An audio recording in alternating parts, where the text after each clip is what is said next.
Jika diingat kembali, saya pun dahulu gagal untuk membuat simpanan. Setiap bulan gaji masuk, setiap bulan juga duit habis. Saya fikir ke mana duit gaji saya ni hilang. Simpan 500. Hujung bulan tinggal RM50 ataupun RM100. Kadang-kadang terfikir keperluan kita ni bertambah. Keinginan kita pun bertambah. Akhirnya 100% gaji yang kita terima ni habis dibelanjakan. Saya belajar daripada pesanan mentor saya, Tuan Zulkifli Syafi'i. Beliau menyarankan saya untuk simpan dahulu baru berbelanja. Jadi saya ambil pelajaran ini dan saya mula ikat tunai saya ni kepada emas. Alhamdulillah. Simpanan yang dahulunya bocor, mula kekal dan tersimpan. Apabila saya lihat simpanan saya ni kekal, saya jadi lebih tenang.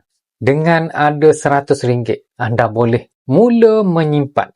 Dengan hanya RM100, anda sudah boleh mula menyimpan emas. Jika anda selalu gagal simpan tunai, maka kita perlu ubah cara yang berbeza, iaitu daripada simpan tunai kepada simpanan emas.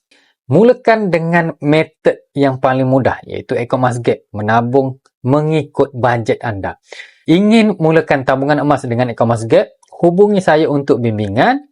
Save dan like video ni untuk info emas yang seterusnya. Assalamualaikum.